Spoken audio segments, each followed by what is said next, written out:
the Geeza.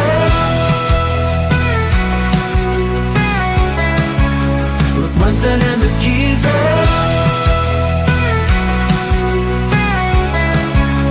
Reporting from the scene, Munson and the Geeza.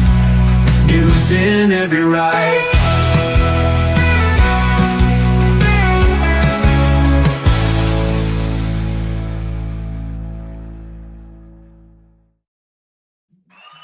Oh yeah. Oh shit. Oh, there you are. There you are. there we go. There we go. Oh, There we go. Bang. Hey, listen, I'll tell you how quickly time flies, right? Well, yeah. I took my motorbike in for it. Do you know that in Portugal motorbikes don't need MOTs? I do recall that. Yeah. Yeah, they every year. Why did you take it in then? Well, this is the problem. Every year they threaten to introduce them, and every year they can't get the MOT places. Look, none of us are even qualified to look at motorbikes, and it gets kicked down the road. But obviously, eventually, you do need to take your motorbike in for a service anyway. So I took it in. To Dubai Thunder Duck. Dubai, he's got it. I took it in, and because I noticed the back brake doesn't work anymore, for example. So you can't pull a nice sliding skid as you come into the car park. Yeah, well, you can try, but I ended up with a nice sliding skid somewhere else. Due to what happened. But anyway, so naturally, what you want to do is probably once a year, you still want to take it in for a service, right, to keep safe. So I took it in, and what happened was I went back there in the afternoon to pick it up, and it was €200. And this is what €200 got me. It got the back brake replaced, all the juice, it's got no coolant. It's oil cooled. But all a new oil filter. They fixed the headlights, which I didn't even know were broken because I don't ride at night. That's like a little Zen poem, isn't it? Who knows his headlight is broken? Well, I mean, I know they come on because it's something you check when you ride. Don't you have them on during the day? Yeah. But obviously, they weren't bright. They weren't bright enough. So he did probably just cleaned it. He probably just cleaned it. Fair play. Another €30. But I wasn't that unhappy with the price. Okay, yeah, that's right. Motorbikes usually cost more. For everything costs more. So, for example, put 4 new tires on the car. I don't know. 4 new tires on the car, 300, 350. Right. 2 new tires on the bike, 300, 350. Right? That's it. That's just how it works. Okay. So, anyway, and then he says to me, "Oh, these tires, mate, they're nearly done. You're gonna need them replaced." I'm like, "Well, they're new tires. I just put them on the bike." And he said, "Well, it depends how fast you ride." And before you say anything, I'm not saying I never ride fast, but I'm not that guy. I'm not that guy. I'm not that guy. And then even though I maybe I don't check the tire pressure as much, it's not the problem. And I'm thinking, God, this is ridiculous. I'll just replace them. And then I went online and I checked when I was last at the garage where I got them replaced. It was 18 months ago. Oh, I see. 18 months. Yeah. This is how time flies. Mentally, for me, it was just like 4 months ago. Yeah. 18 months has gone by. Yeah, Ricardo Moreira, this is solid mahogany, by the way. Really? Solid English oak. This oak was. Is it mahogany or is it oak? Come on. It was around, I don't know, but it was around when the dinosaurs were around. Henry VIII, I heard. So these tomes are, it's the weight of these. I like what it says tomes about you, though. It says, this is a man whose thirst for knowledge could break his own shelves. Is that what you got to understand about me? When Ricardo, when I moved to Portugal, because I'm telling you, I used to be this guy. I used to go to John Lewis, right? And buy cutlery and plates that tied in with the colors of the curtains. Do you know what I mean? Yeah. I was that guy. I did all that. Chintzy, you were. Weren't you? I did all that. I spent a lot of money on rubbish, right? And when I go to Portugal, there's something I said, I'm not doing it. I'm out of that. I'm not doing it anymore. Not doing it. So this set of shelves here costs, like, for the local hardware store, €20. Nice one. What? And you made them yourself, or they're I put it together. Right. Okay. Yeah, it was like flat packed. Admiring Tony's shelves here. Right. Yeah. Well, very good. It's not mahogany. It's plastic. If I'm being honest. Plastic. If I'm being honest with you, it's plastic. All right. Okay.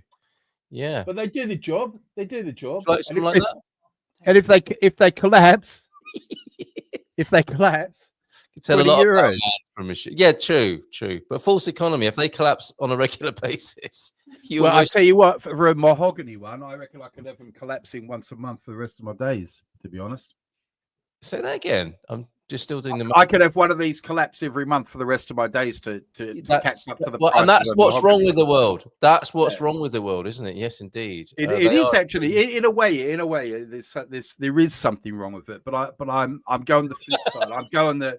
I'm just buying like I don't want to buy. You know, I'm just over that. They are cheap. They are cheap. They're like a bird. They're like a bird, Ricardo, going cheap. Oh, I see. Not like a cheap date. Now we've barely discussed tabled anything, and we've already talked about your shelves and your motorbike, MOTs for bikes, etc.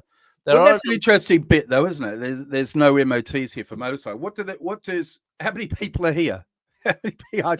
Before I get excited, 13. Lucky 13. It's like the really? last. It is like we have reached the Last Supper proportions. Well, what's people's opinion on there being? Huh? It's Chinese mahogany. It's Chinese mahogany made by someone wearing flip flops, which are Chinese industrial work boots, of course. They're a safe stereotype to have a go at, aren't they? We shouldn't get in too much trouble with those sort of jokes. Yeah, it's just all fun. Things bike are a rip-off. Is it a bit like having a boat then, or it's like that? Everything's more expensive than it should be, you know. Yeah. But I mean, it's one of those hobbies. It's kind of like, you know, it's not like oil painting or something. You know what I mean? It's gonna cost you. There's no cheap way. Although you know what I mean? I'm sure people, you know, art and craft people make the same complaint, don't they? That you can't go out without buying some new stuff. Wherever there's everything is like that. Everything. Unless Every time you look at a new hobby or a new thing, it opens up this, like, you know, it's like I don't know. You might think, oh, I need to drill a hole, and when you buy a drill for the first time, you realize there's like 17 different brands. There's even like there's like a fashion to it and everything like that. But motorcycles, there's really no way to do it on the cheap. And also motorcycling, if you do it too cheap, it'll cost you more in the long run. Like many things, false economy. Yeah, you gotta find there's normally kind of a level. Yes. And then you can be there, and that's your bottom. If you want to be cheap, you don't go below that. Oh, you're gonna have a bad there is time, one hobby. The Alfonso episode. Is that one of your recent videos? Yeah, one of my shelter dogs. Beautiful dog. Right, beautiful dog. Alfonso's looking for a home. Yeah. He's a lovely dog. I found a cafe that I didn't know this. You know, this is another thing. I should have got the picture. If you go to my channel and watch my recent video. Watch my recent video about this dog's first time in a cafe. And I didn't know this, but if you've got dogs, there's actually a little sticker, and it's literally just a picture of a dog. And if you see that on the window of a cafe or a restaurant, it means they're dog friendly. So I literally, I don't know how I just found that out. Yes. Confusing for Koreans, though, isn't it? I think possibly. Yeah, could be. Yeah, could be. That might be stretching a bit. That could get us in trouble. That one. Let's see. But yeah, it was lovely, and he's a very calm boy, and so I took him in, and also in that video you'll get to hear me speaking terrible Portuguese as well, because no one in that video. Well, yeah. But normally, if I can avoid it, I don't try. But in that video, there was nobody who could speak English, so I had to speak Portuguese. And but I think you're creating your own Portuguese patois, if you don't mind me saying so. Look, there's an example of it there. Yeah. Well, you know, language is always in flux, isn't it? It is a chief fluxer. Watch me go like this to a completely other tangent. But I had this the other day where I was teaching some kids CAE. Some Polish kids, preparing them for CAE, you know. And what was interesting is they, in the reading part 1 section, there was a multiple choice, and it was attending. There was A, B, C, and D, and there were 3 wrong answers. And one of the wrong answers was joining joining a meeting. The correct answer is attending a meeting, right? Wow, that's but what tough. was it? But what was interesting, of course, was I said to my students, I would have said the attending the meeting was clearly the correct answer. But of course, in the last 4 years, I say join meeting every day now. I ask people, are you joining the meeting? Yes. It's become a common phrase, Well, on that section, when it goes into a silly season at Christmas time and the New Year, there is that bit, isn't there, where they have all the words that have made it into the new dictionary for the year. That must be bigger every year. And must be, yeah. On that note, you have been asked. I think this is a space-saving hack for you, and we do welcome the suggestions from our community here, if I may call you that. Do you have Freedom is here asking, does it hold a thesaurus? Because that would save you a lot of trouble. You could get rid of all the other books and just put a thesaurus there, or thesaurus. I'll be honest with you. I know it doesn't come across well in the videos, right? Because I'm a little bit of a Donald Trump under pressure when it comes to talking. That's your one mention that you're allowed, okay? But believe it or not, I should have said that everybody has one chance tonight to mention Donald Trump, and we're playing a game. That's yours, okay? But you can have another one because you didn't know the rules, all right? But go on. Well, believe it or not, I am a bit of a wordsmith. I don't need a thesaurus. I am a thesaurus. Okay, there you go. And I am a. However, you will not be putting yourself on those shelves. No offense, but that could be not yet. I'm not there yet. I'm not there. Definitely not the top one. All right. T-Duck thought the dog picture was from the menu. No, another mystery solved, another insight into Portuguese culture revealed this evening, happily. It's been very informative so far, the bike MOT thing, and now the little picture of the dog at a cafe. I cannot ride bike. I'm a failure in anything with two wheels. I've tried with a couple of times, but it's not for me. Even the bicycle, the push bike, is that a thing for you, Ricardo, or just motorized two-wheelers? I wonder. I've never enjoyed a meeting. No, joined, not enjoyed. No, not many of us have. And thankfully, although I was going to say, because we are remote, people have fewer meetings now. But actually, Zoom's so easy, people probably have just as many, don't they? Because there's always somebody to jump on, as it were, as they say. More meetings now. Okay. I was playing Pinochle. Is that a game with Donald, and he got the Trump? That's a reference that is beyond my knowledge of games. I suspect that is what that is getting at right there. What about you, Tony? Do you know what Pinochle is? I don't know. I thought it was Pinocchio misspelt for a moment, but then or a lying game where if you lie, your nose grows or something like that. Is Pinochle like a card game, like Top Trumps? Yeah, it probably is something. Do you remember that? Do you remember that before? I love Top Trumps before the internet.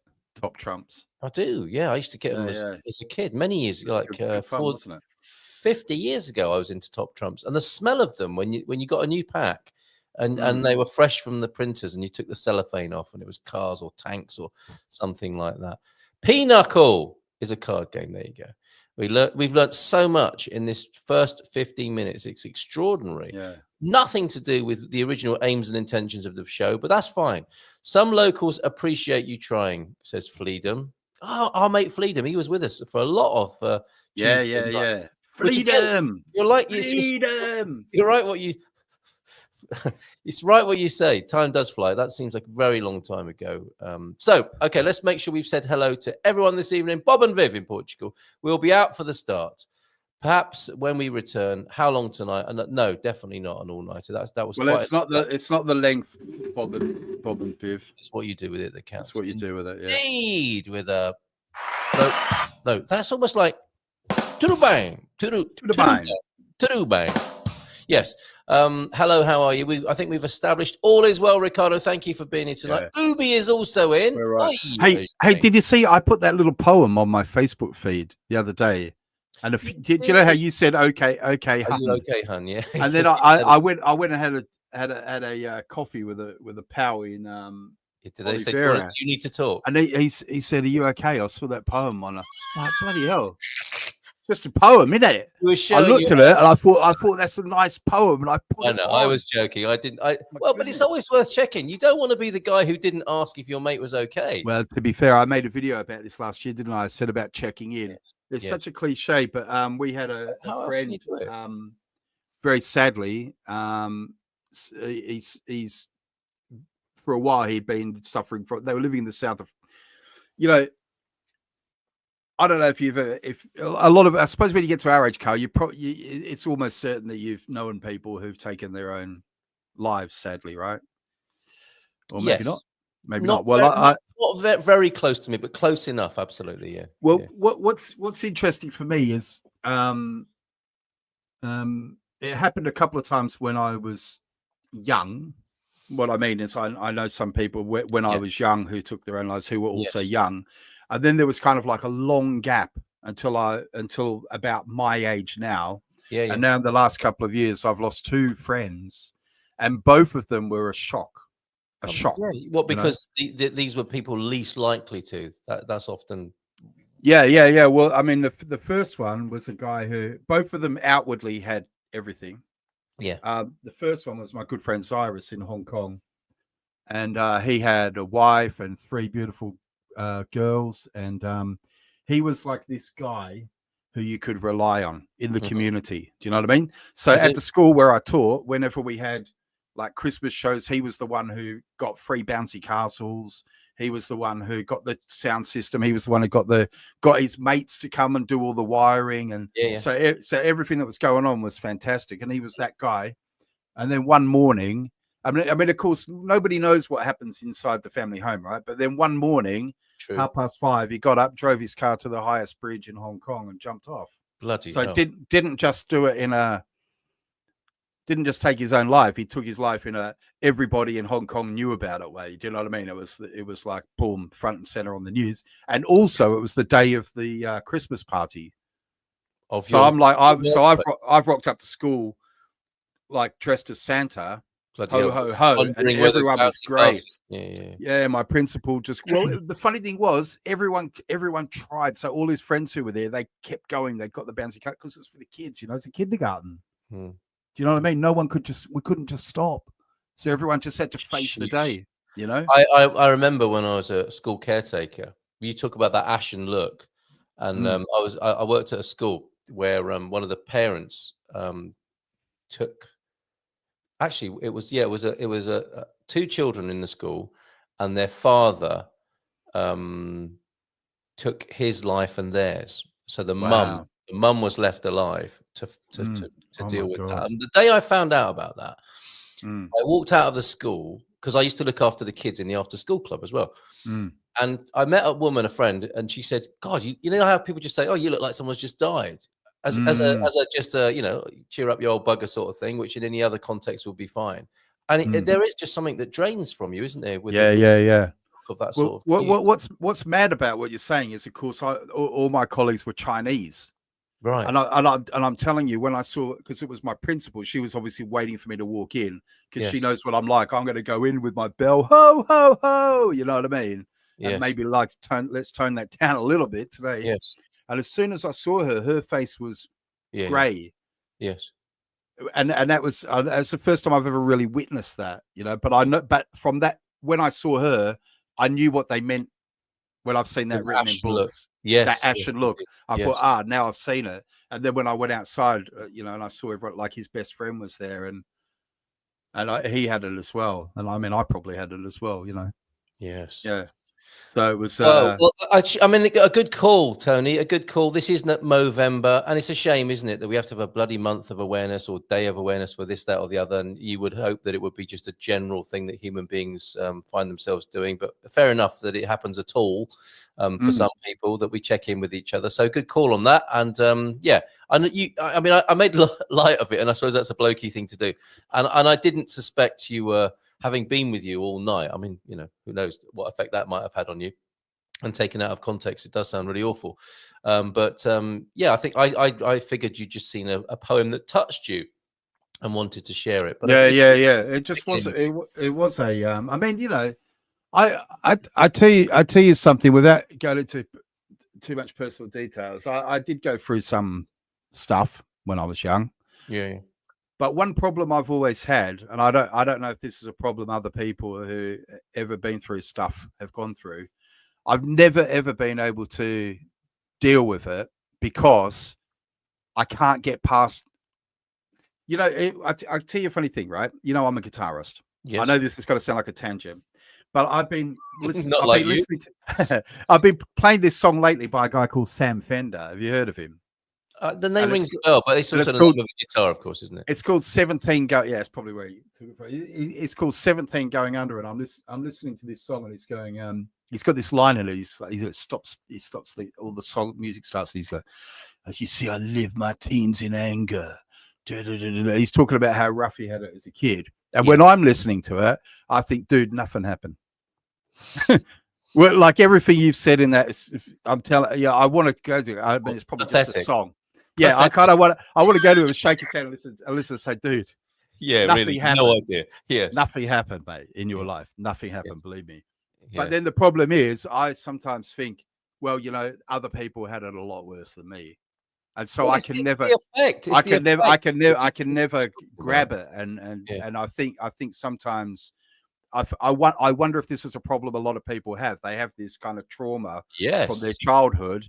Yes. And they're not allowed. I think probably, and please forgive me, but I think possibly for men as well, they can't grab it. You know what I mean? Because, what if you grab it and you just burst out in tears and just can't deal with it? You know what I mean? What happens then? What if it stops you from doing what you have to do as a man, which is earn money and take care of business, get things done and battle through when you're tired and all that? What if it's going to? Well, I've never. But by the way, gang, it is Suicide Awareness Month. This isn't just a random. We're not just. It's not. This isn't just. No, I mean, people can be forgiven for thinking it is a random tangent, because that's basically what this show is—a series of random tangents, and we never end up back where we started. Or everything links together.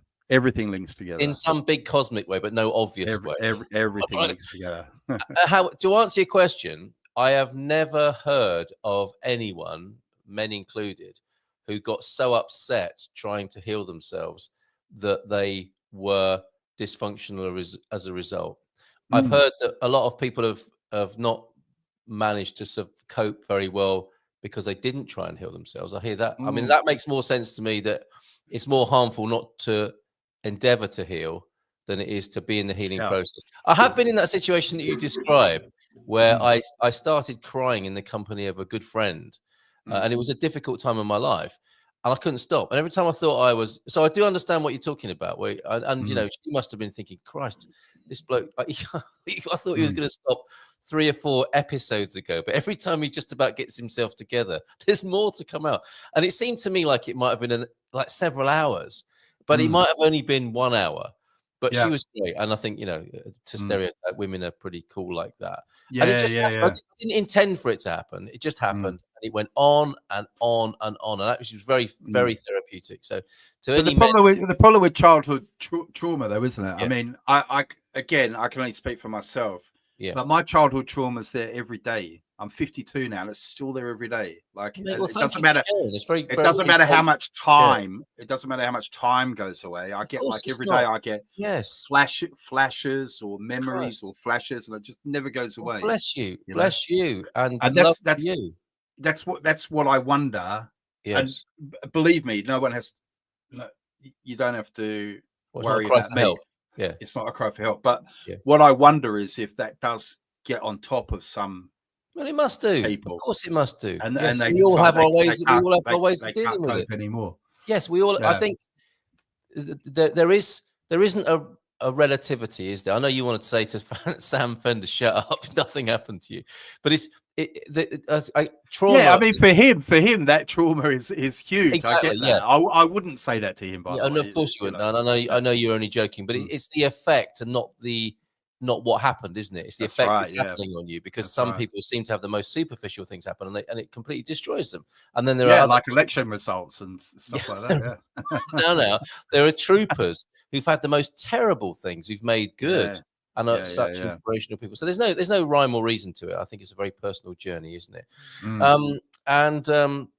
Thank you for raising it. God bless you. And it was big of you to even speak of it. So I hope in some small way that might have even been a little bit of a relief. But from what you say, probably not. And it is a cross you bear, and it's something it's a cross I bear. But as I say, I suspect that a lot of people bear such crosses, and sometimes I think it's just to say, I think it's worth someone like me, whatever that means, saying me too. Yeah, for sure. Yeah, Do you know what I mean? Definitely. Yeah, don't worry, me too. You Yes. might think whatever you think of me. Yes. But you know. Yeah. Well, if I may go from there to meditation, back to where you said some hobbies, well, all hobbies cost a lot of money. I'm going to tell you that meditation and mindfulness is not an expensive hobby. It can be. Yeah. You can go and invest in a gold-plated yoga mat and stuff. But as you demonstrated, it was a very, it's an expensive South End cushion. Yes, but you dispensed with all such fripperies, and I must say your contribution to the meditation and mindfulness environment landscape was incredible. You came from nowhere, basically. I had no idea that was your discipline or gift. Do you know? All jokes aside, like people don't believe me, I think, but I used to be a practicing Buddhist for several years. I was very much into Buddhism, and this is also going to sound like a joke, and I know it sounds like a joke. Yes, I know this sounds like a joke, but I really mean it. The reason I stopped is because I really like my ego. I really like it. I remember you saying this. Yeah. And people look. I've said that to people. Do you know what? I like your ego too, Tony. Yeah. From what I've seen of it, I mean, there are probably parts of it I really wouldn't like. But sure. Most of what I've seen, I quite like. Well, like I say to people, it's worse if you have to live in here all the time. Believe me. It always is, isn't it? And I think we have a complaint. Oh wow, says T Duck. Most of my jokes are being ghosted. No, that is not the case on the Munson and the Geeza show. Yeah, there is a problem, T Duck, and it happens to me as well. Sometimes the YouTube algorithm will pick up, and you never know what it is. No, I can explain. It's the algorithm dealt with this. I just didn't think it was good to put up Trump jokes while you were telling us about your childhood trauma and when we were talking about suicide. I'm happy to move on to them now. It is the algorithm, and they're very good.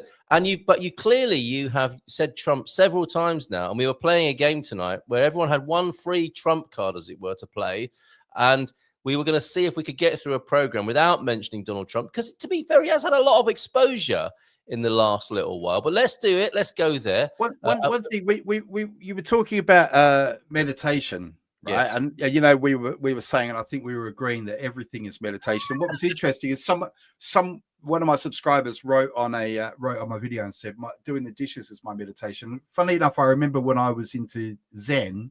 Yes. That was one of the examples they gave. That can be meditation, which is, you know, when you're doing the dishes, do the dishes. Yes, quite.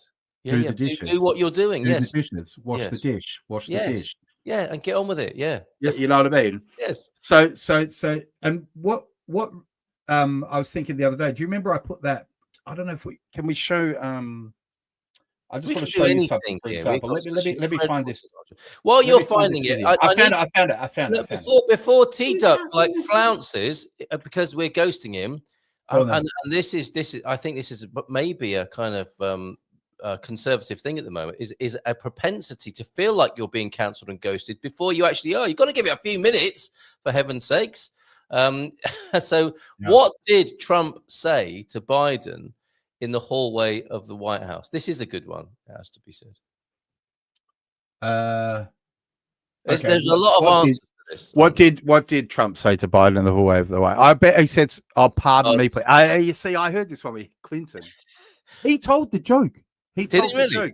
Yeah, he was at a dinner in New York, and I saw it. He said, "Yeah," and I bumped it. Hillary was right there. To be fair to her, she laughed. She obviously thought it was funny as well. Yeah, because he said, "Yeah." He said, "Yeah," and I bumped into Hillary. I bumped into Hillary in the hallway. You know what? He's really.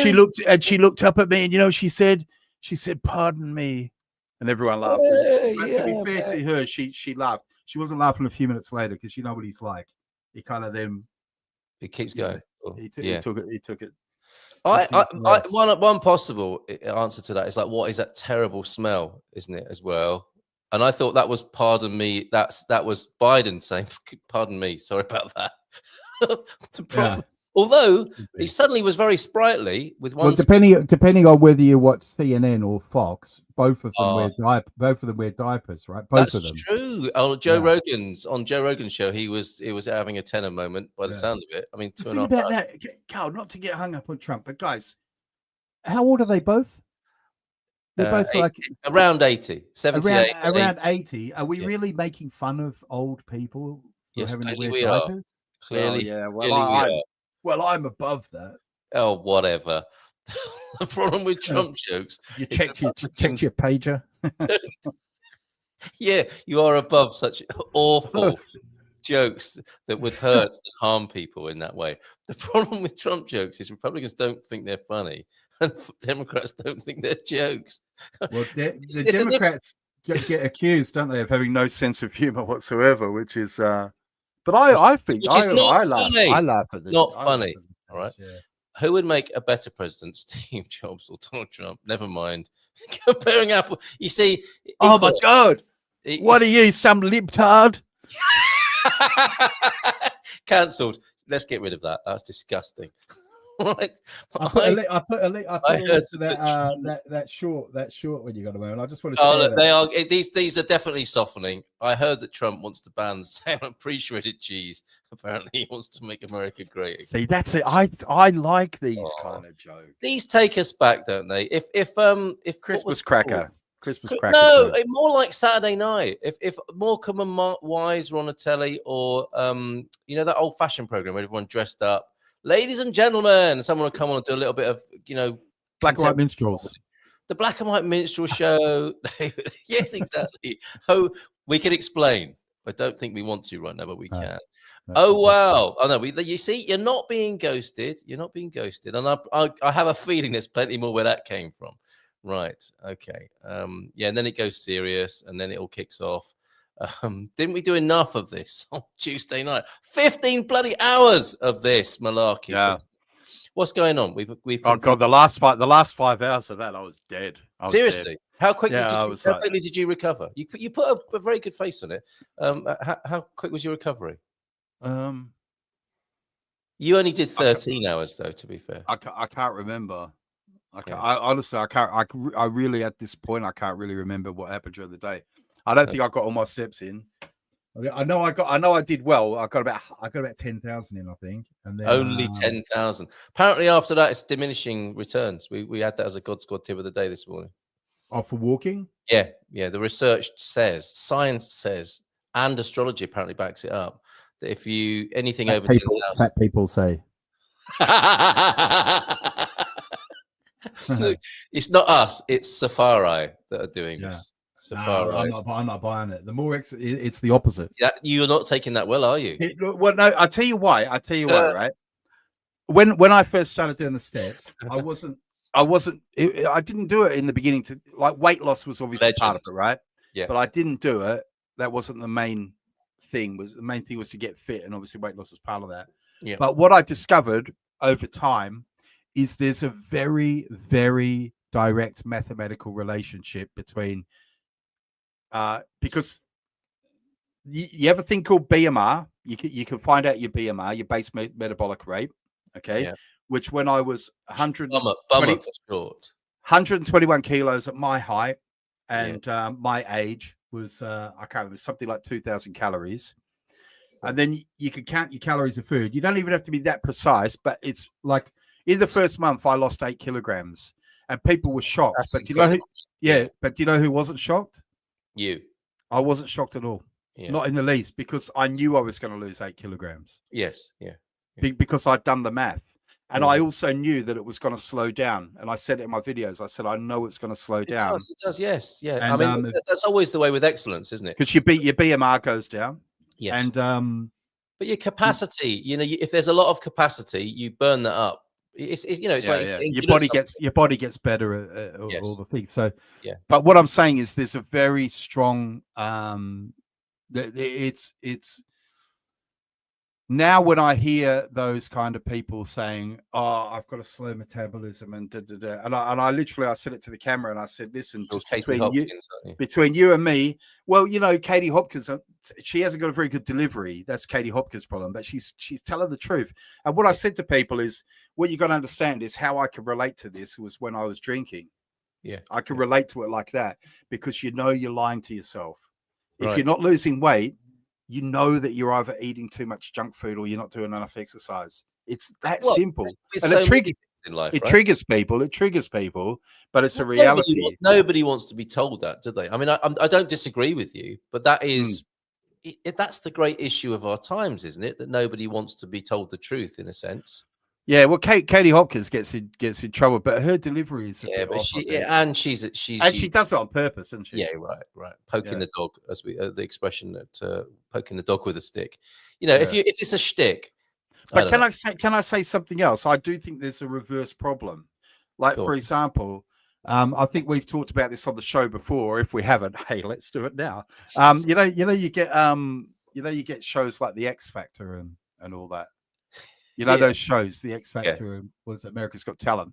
And laughing at people. Right.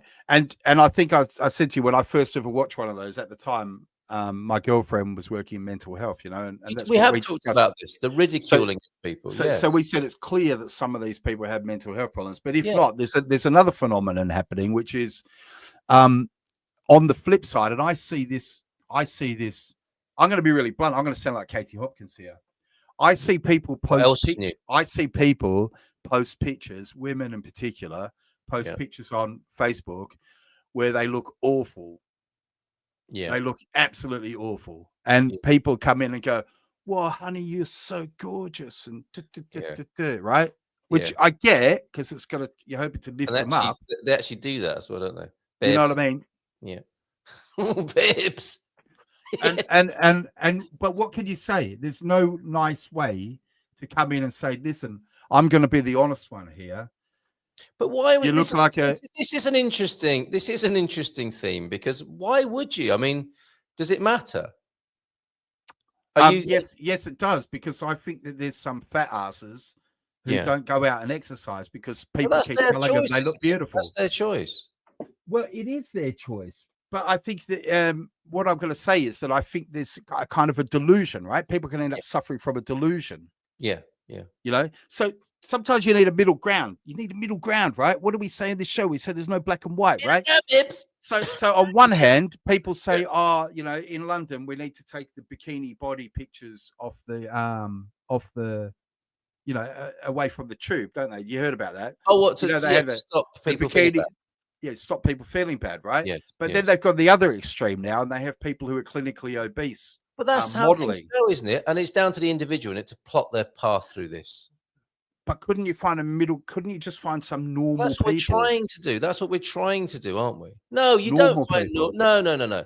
You don't. Normal people have no place in advertising today. What would be the point?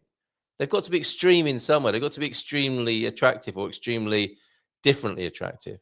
You know, and you know what I mean by that. Yeah, oh my God, you're so woke. Differently attractive. Piss off. Piss off. Attractive. No, I'm not. I'm not defending it. I'm having a go at you, not defending them. It's what's happening. You can have a go at me. I'm fine. Listen, we're going to roll this video. We're going to share. Now I'm worried. Are we going to share this? Are we going to share this? I'm fine. I'm fine. Okay, I'm fine. Stop talking. I'm fine. Show the video already. Oh, I love this. I've talked about this this very morning, and I know I've got it wrong. I'm bogarting. Who's bogarting? You bogarted. I didn't. What does that mean? No idea. You played it for her. You can play it for me. Play it. Is that what that is? Of all the bars in all the world. Okay, I don't know. We need a definition of that. Actually, the walking thesaurus can tell us after he's played us this video. Come on, roll VT. Oh, I'm waiting for you to play it. I've got to play it. I can't play it. You can play it. All right, here we go. Here we go. We went out to a restaurant together, and it was a really loud. Is the sound sharing? It's perfect. Restaurant. I couldn't hear him very well, so we asked the waiter if we could move his chair a bit closer to mine. And the waiter said it was fine. He moved his chair. And then this other waitress came over, and I can't remember her name, but let's call her Bitch. She came over from this way, and she said, "Excuse me, you'll have to move your chair. You're encroaching on that man's personal space. And that man went, no, they're not, they're fine. And then she said, no, I'm sorry, it's against the rules. You'll have to move your chair. Move it back, please. It's the rules. And then as she walked away, I said to Dave, how rude was that woman? Dave went, yeah, I know. And then Dave just stopped thinking about it. Oh.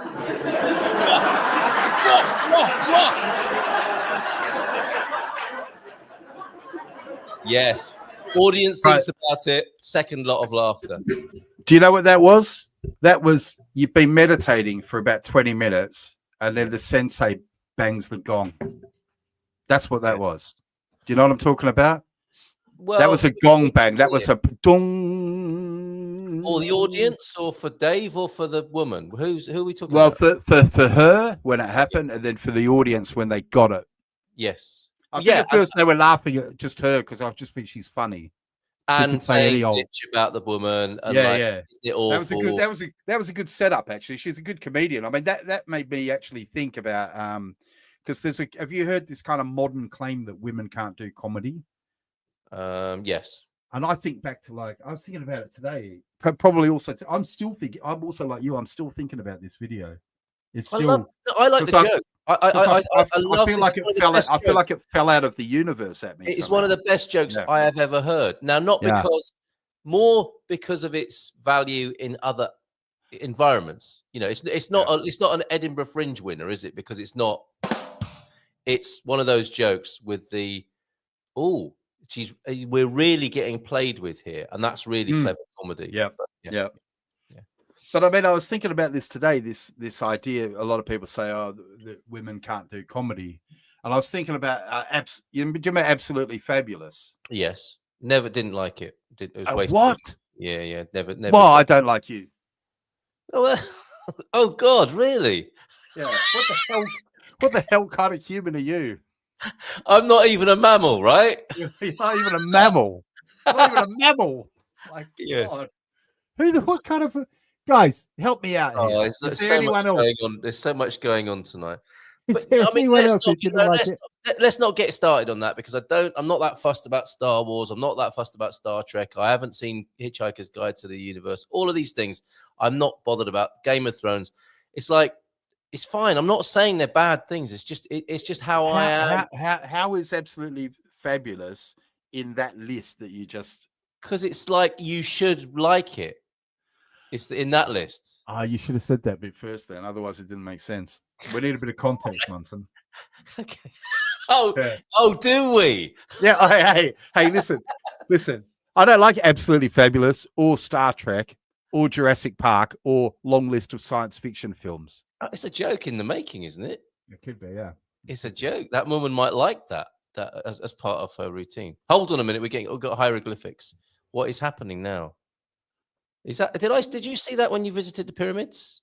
Can you remember? Did you go on a field trip to the pyramids? Did I? Yeah. I'm looking for a translation of this. I don't know what's happening there, and I'm a little bit worried. I'll be honest. I hate to say it, but I can't really see it. Oh, really? Well, that's is it a pig, a wine glass, and a IL, and a horse? Well, it's just exposing my ignorance and fear. Or a gorilla. So I'm seeing what looks like a pig. Then I'm seeing a Jewish candelabra, the name of which I don't know. Yeah. IL is that? I mean, what is that? Israel or Ireland, and then a gorilla. And this is, I think, we may be being baited here or trolled. Or not, sense. I don't know. I mean, please, again, yes, as the Portuguese once famously said, we need a bit of context here.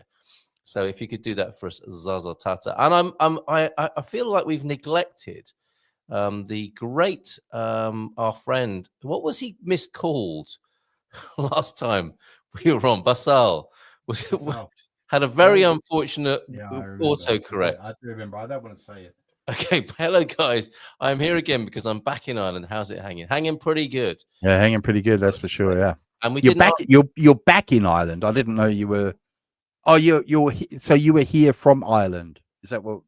Yeah, the mystery. We know that. Okay. We know that. How long tonight is another question we didn't answer. You were talking about 8.5 inches famously for some reason, even maybe on my breakfast show, which was disgusting. But Sarah enjoyed it. Sarah seemed to Oh yeah, that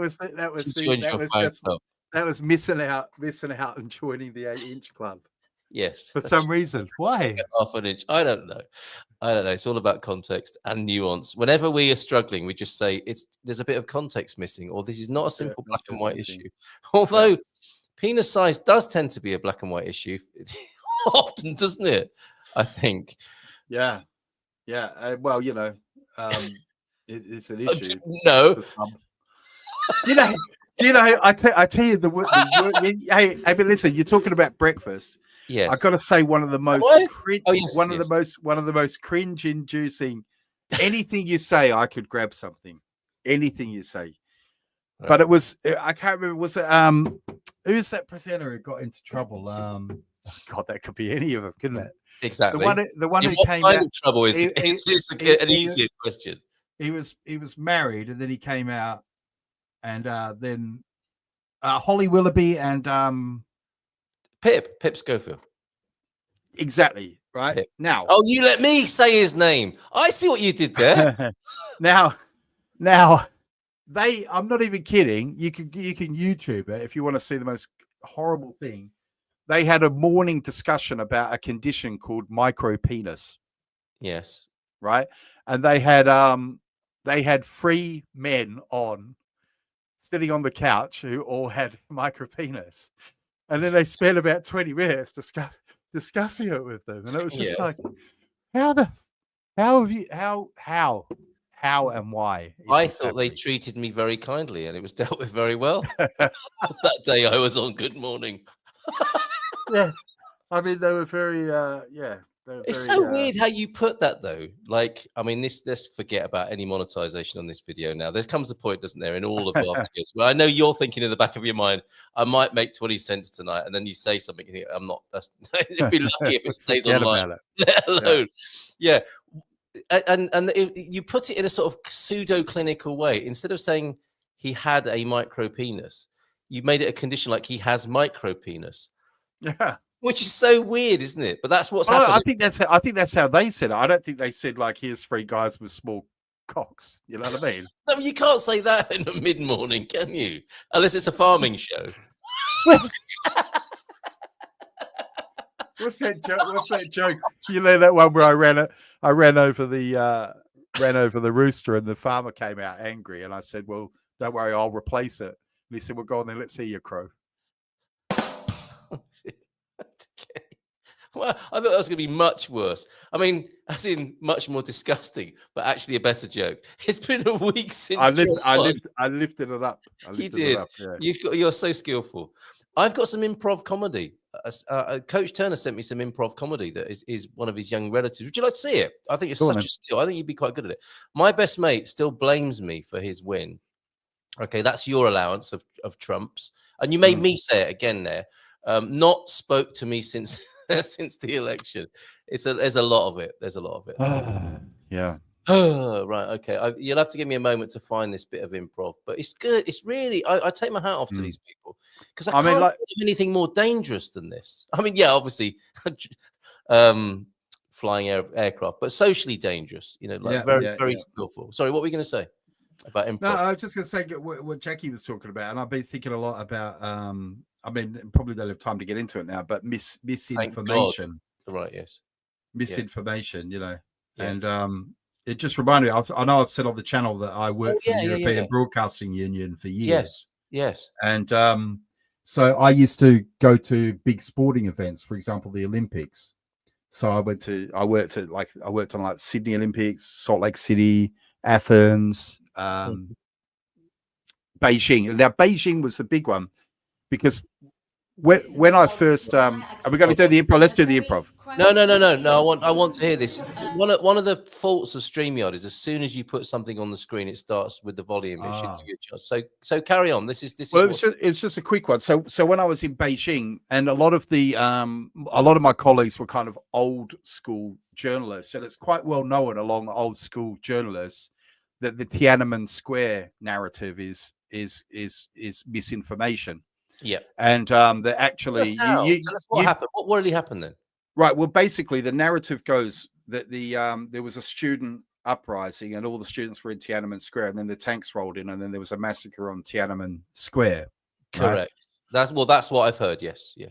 Right. But what actually happened, according to even some American journalists who were there at the time, and nowadays you can find it on old WikiLeaks. But I mean, when I heard this is before WikiLeaks. I knew about this. Of course, what people don't understand is the only students in Beijing at that time were children of elites, right? So yes, they were not massacred. There was something like a massacre that happened in the streets around the back streets in Beijing, and it's like a lot of things. Like, I've been to Beijing. Beijing is very difficult for most Western people to understand how big a city that is, you know. Yeah. And I've been to Tiananmen Square as well. Cheers, T-Duck.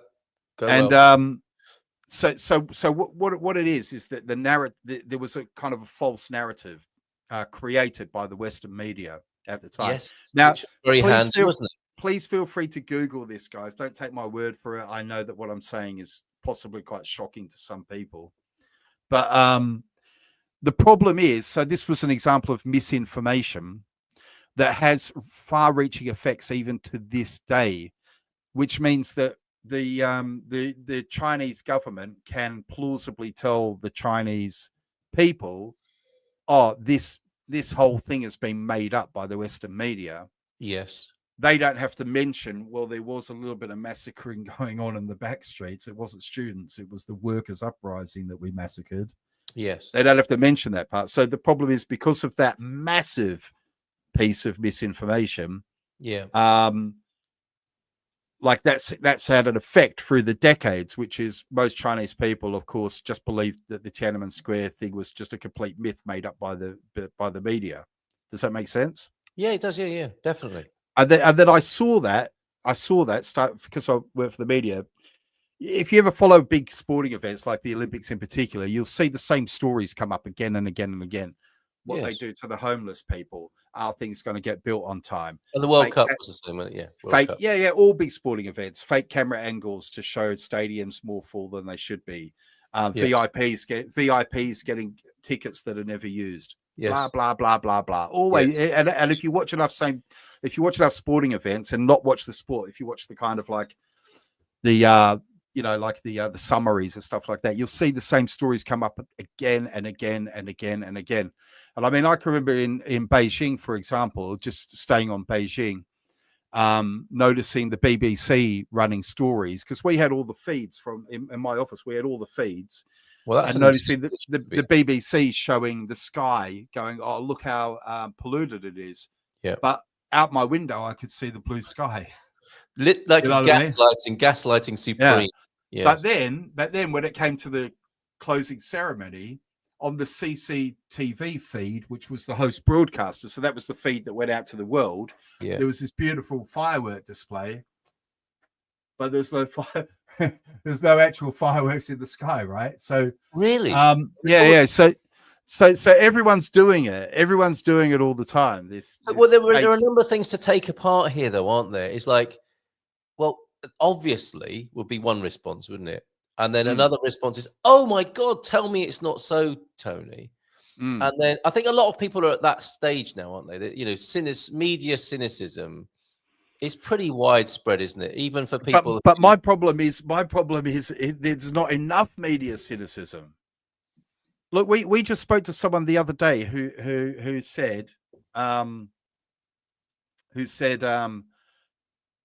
like literally said on the show, who said, I mean, are you going to really vote for someone who said that Liz Cheney should go out and go in front of a firing squad? And then you said to me, "Is that a true story?" And I said, "No." Do you remember? I do. I know. And the guy was looking at me incredulously, and I'm like, I know that you only watch CNN. Yes. I know that you only watch CNN because I watched what he said. Yes. If you watch what he said, that's not what he said. No, fair enough. This isn't like a subjective thing. This is objective reality. You can watch what he said in the full, and then you can watch the edited version that CNN put out. So what I'm saying is, there's a whole group of people on all sides of politics. Yeah, but don't have enough cynicism. What would you hope would be the change then? that person, because it didn't work, did it? You saying that's not actually true. They didn't. No, of course not. Oh, thanks for telling me that. Of course not. So what's your ideal outcome with these things then? That the media changes, that person changes, that people, that there is an idealized, because where this is leading, right? This is the perfect groundwork for a one world government, isn't it? That only delivers the real news. No, what we need is for the and you know I'm being mischievous by saying that. Yeah. But I think what we need is for the mainstream media to kind of die, really. Well, it is. What's not dying is people's cognitive bias. But some people keep clinging to it. But yeah, and that to me is the intelligent question. Why do they? And it comes back to what came up for me during our Tuesday night is we form our world and then gather the evidence to support it, don't we? But I had this recently on the channel, right? I went out and I was taking some videos of the fires, and some people accused me of rubbernecking. Yeah. Oh yeah, okay, rubbernecking. Whatever. Okay. And I said no. When I go out and do this, I said, first of all, I'll show you my analytics, guys. I'm not making any money from this. But the thing is, I said, as far as I'm concerned, I'm doing citizen journalism. Yes. Sorry, I was laughing because that in itself is it could be spun, isn't it? If we make a cut of that in print, and like the Portuguese threatens to show his anal, and they forget to put the but you know what I said to people, because I even made a comeback video to talk about this problem. And I said, listen, guys, what you got to understand is people have got this all wrong, right? Because I do this contrarian thing. You know, people say, oh, I hate those kids now dancing on TikTok and all that. I love it. I think it's fantastic. Yeah, I think it's fantastic the kids are doing this instead of throwing rocks at police cars or whatever kids used to do back in the day. Do you know what I mean, though? Do you know what I mean, though? I think people have got this all wrong. I ask you the same question. Why is that important? You should support citizens, because you should support me as a citizen. Why though? I'm not saying you shouldn't. I'm not saying you shouldn't. Because people like me are the antidote to the mainstream media, right? And then also, but you're still making videos for your own agenda, aren't you? Oh, yeah, because CNN's not. No, that's exactly. And that was the other point I made. I said, what do you think? You think like there was a guy? Listen, on the fire, you can look at it. The CNN. There was this guy, I kid you not, he was in a village, and this woman was running out of her burning house with like half, what she could carry. And he was running along next to her with a microphone, CNN guy going, how does it feel to be in the fire? You know what I mean? Yes. And I'm saying, what? You don't you dare compare me to him and say he's better than me. I'm not saying you. I'm not saying you. People on my channel were doing it, Carl. Yes. People saying, oh, you're not a qualified journalist. Qualified journalist? What are you talking about? Well, what is that now? Because a qualified journalist is a one-day course of helping you track people down. And do you know what it is in Portugal? It's €1,000. You literally pay and you get a card. That seems like a really long way around, and expensive when you could just be related to a high-ranking politician. So but this is the whole thing. I do see this also a lot in Portugal generally. Anyway, anyone who makes content in Portugal will know it can be quite difficult because people here are quite funny about being filmed, right? It's quite difficult in Portugal. I don't know. Yeah, I can see in the UK it's enshrined in law. You've got no right or expectation of privacy in public, right? Yeah. So you can film anything in public, but in Portugal it's not like that. Yes. But everybody's happy to be filmed by 36,000 cameras every time they walk into little Chinese shops, cars driving by. And my argument is you're doing it wrong. You should hate that surveillance, not me just taking random. Do you know what I mean? Like I do totally. No, don't get me wrong. I as I see it and experience the show this evening, I've understood and sympathized with everything you've said.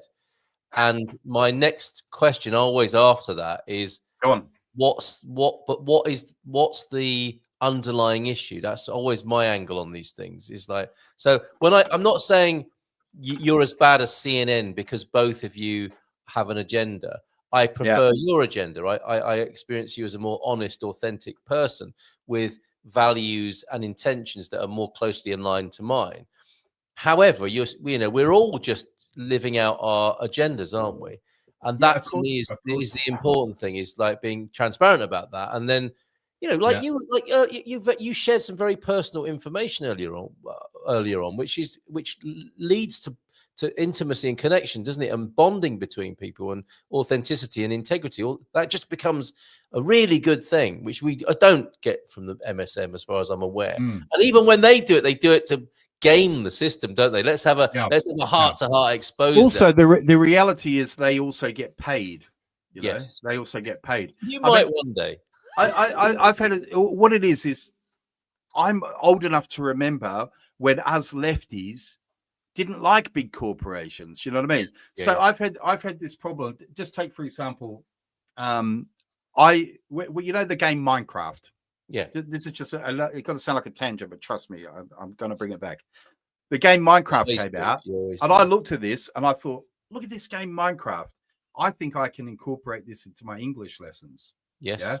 And then I did some research and I found there was a group of people who'd made this version of Minecraft called Minecraft Education. And I joined that group, and there was about 30 or 40 of us around the world. And we were using Minecraft in education to teach English. Mostly there were other people doing other things as well. Very good. And then Microsoft got wind of it. And then Microsoft said, we'll take it over.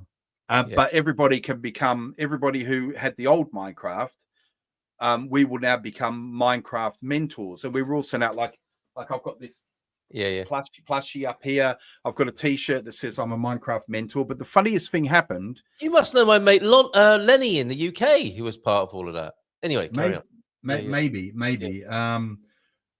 It's quite possible, because I was very early in it.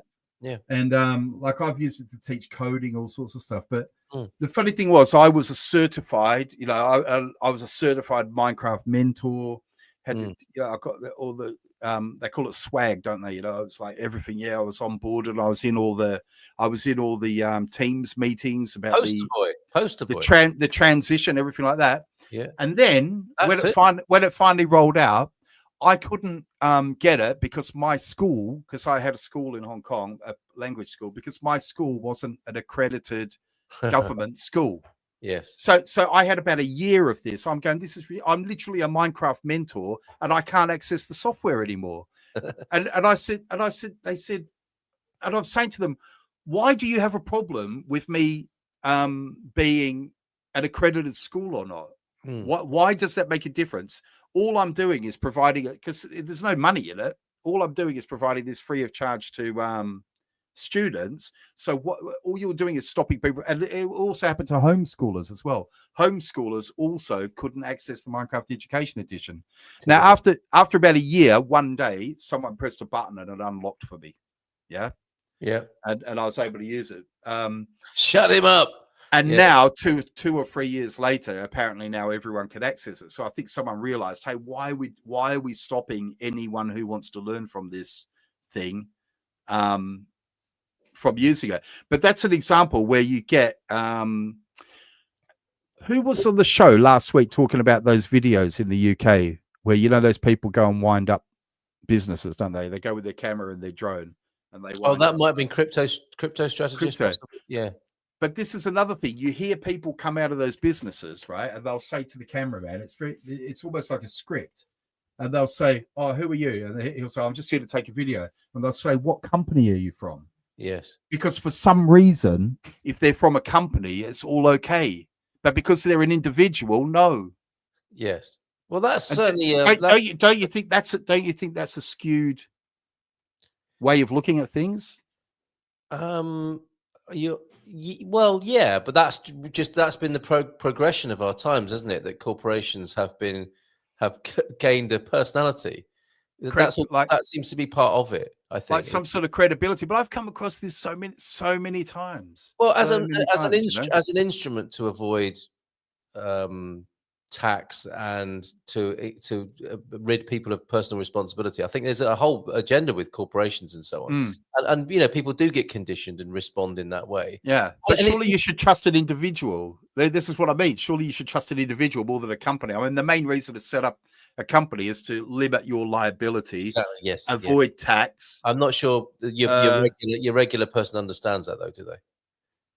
Yeah, well, maybe that would help. Yes, because to me, the Daily Mail hasn't upset them about it yet. Maybe, I don't know. But don't you think if you go back 20, 30 years ago, our default position was not to trust big companies? Yeah, right? no, I see what you mean. That was a left-wing position. The left-wing position. That's your grander point, isn't it? Is that now there seems to be a lot of trust in corporations. Now the left-wing trust the left-wing trust the MSM, and not they the trust big corporations. Yes. They trust more government. Yes. And they trust big pharma. And these were all positions that when I was a kid and I was on the left, that were antithetical to being antithetical.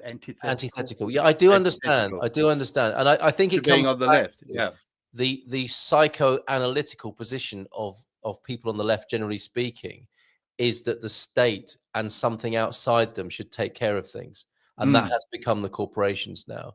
Whereas the right wing libertarian, you know, I pull myself up by my bootstraps. No one's going to come and sort me out. So it's every man for himself. That is more of a individual pursuit now, isn't it? It's, you know, it's like sovereignty. It's all about sovereignty, I think. I think there's talk of flipping birds for some reason here. What is the bird hanging behind, Tony? Could you flip it over? He wants to see you flip the bird over. This is Russell Crowe. Very good. I think we've heard from Russell before now, haven't we? Very good. So are these props for your teaching? Yeah. Right. Okay. Yeah, I don't use them so much these days, but they're kind of like they've been with me for a long time. You know what I mean? Do you use them to teach nonviolent communication? Yeah. Good. Yeah. Russell Crowe was. I found Russell Crowe useful because sometimes it's like when you've been teaching English for a long time, you can use anything. To be honest, you can make dialogues just like that. But sometimes you need dialogues to make things work. Naked puppets. But you know, Russell Crowe. I haven't done it for a long time. Maybe I'll have a practice and I'll show you guys. But I got to a point where I got very, very good at. So, for example, me talking, the bird talking, me talking. I really got very good. Do you know what I'm talking about? Stagecraft. Yeah, I do, absolutely. Yeah, yes, I got really good at it for a while. Yeah, and the little kids, they love it. They love it, you know. And you got to get the puppet. You got to give him. The puppet's got to have eye contact with who he's talking to, and yeah. Well, it reminds me. I was at the seaside. You know, I live on the coast, and what? What? I'm just wondering where it's going now. I was at the seaside. I was walking along. What's in the news? What's in the news anyway? The Marginal. And I saw this guy, and she seemed to be shouting at his wife down there. And then the shouting's getting louder. And he gets a bit of wood. He starts whacking her with a bit of wood. Oh, Punch and Judy. Oh, Tony! Oh my God, no. No. How could you do that? As a legend of light entertainment, you've ruined. I mean, that goes against every code of showmanship, doesn't it? Oh, that is outrageous. I should have known. I didn't. I should have known. I didn't know. I mean, to be fair, that is your. We could have used that as your out and what we've become accustomed to towards the end of the show. Yeah. It would have been listen. Before we go, I'm gonna tell everyone because I know people are wondering about my. See, I can't tell jokes. I can't tell jokes. Really, Tony? What are they wondering about? This is the problem. Take a deep breath. Come on. Take a deep breath. This is what happens when I think about my childhood trauma, right? Okay, I know it's inappropriate laughter. No, but yeah. So I know they're thinking, well, what is that childhood trauma? And what it is I was very young, and my grandma, she said, no, you've already done this one. Have I? Well, I'm just popping upstairs. Oh, have I done that one already? God, this is the worst ending ever of our show. Two massive clangers. You ruined my joke, and then you're doing a joke you've told before. You're You're gonna have to do some but was it- really. but You're was gonna have it- to really put it out of the bag now, mate. Because was everyone here for that joke though? Yeah, and I made a short of it and shared it. No, you didn't. It is You going didn't. round. Yeah, it's going round as a short as well. So you need to really do something quite magnificent now for this endeavor to be rescued from basically the tatters that it finds itself. It's lying on the ground, being kicked and punched in the face at the moment by you mainly. I can't think of anything. I can't believe it. I was How ready awful. I was ready for the pop. Really? Well, I think it was the first time we did it. And don't do the Citroen recruitment campaign because you've done that as well. Yeah. Are you looking at your... Hey, no. Okay. No, you'll like this one. Yes. Come on. What do you call a sheep who can sing and dance? Tony, I don't know. What do you call a sheep? I'm going to apologize in advance, everyone. Okay? It sounds like you should on so many levels. But I don't know, Tony. What do you call a sheep that can sing and dance? Lady Bar Bar. Oh, Christ on a bike.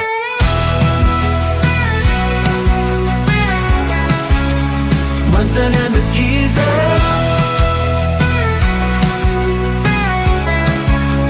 Munson and the Geeza.